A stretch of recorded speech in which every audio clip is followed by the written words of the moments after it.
of ITC reversal in case of non-payment to the supplier.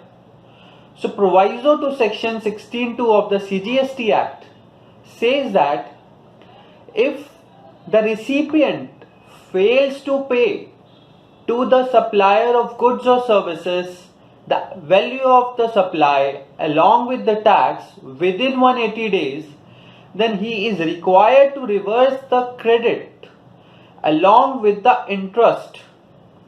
So we will discuss the interesting points in these cases. सबसे पहले, the requirement is to reverse the credit in case of fails to pay. So what does it mean, fails to pay? क्या retention money, like in a contract we retain some money for the service performance, अगर 5% की contract value as in retention money retain की गई है तो क्या हमें उसके ऊपर रिवर्सल करना है? तो इट सेज फेल्स टू पे.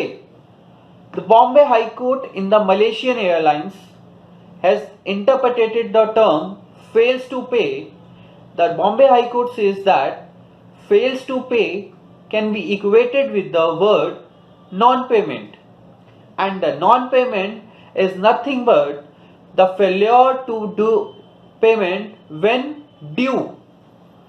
So retention money will never be due unless the terms of the contract will get satisfied.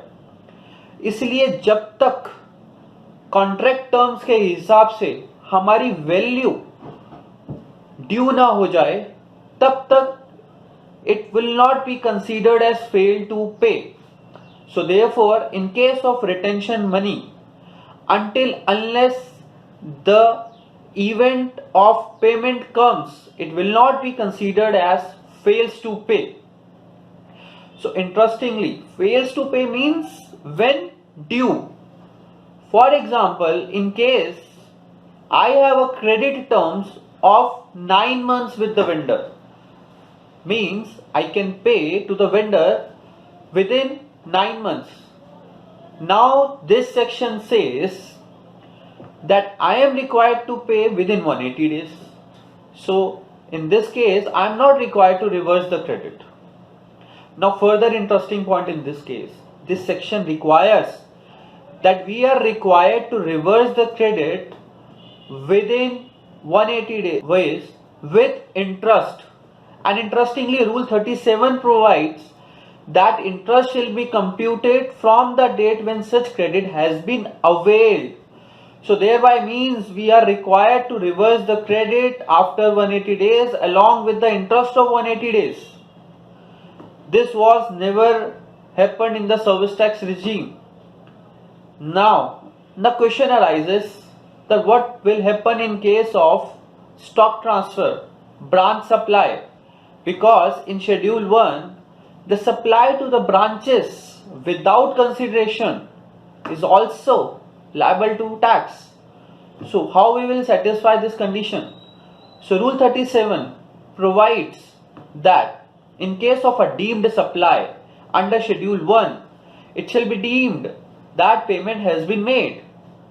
Section 15(2) of the valuation section 2B provides that where the contractor has been provided the material which is the liability of the contractor, then that shall be added in the value. So if there is no consideration, it's only a mere addition due to the valuation section. Rule 37 provides that in this case also it shall be deemed that payment has been made. So the conclusion of this session is that unless it is a failure in payment, we are not required to reverse the credit. But in case where we fails to make the payment as per the contract and within the limitation period provided in the law, which is 180 days, then we are required to reverse the credit with interest, and interest shall be from the date of availment of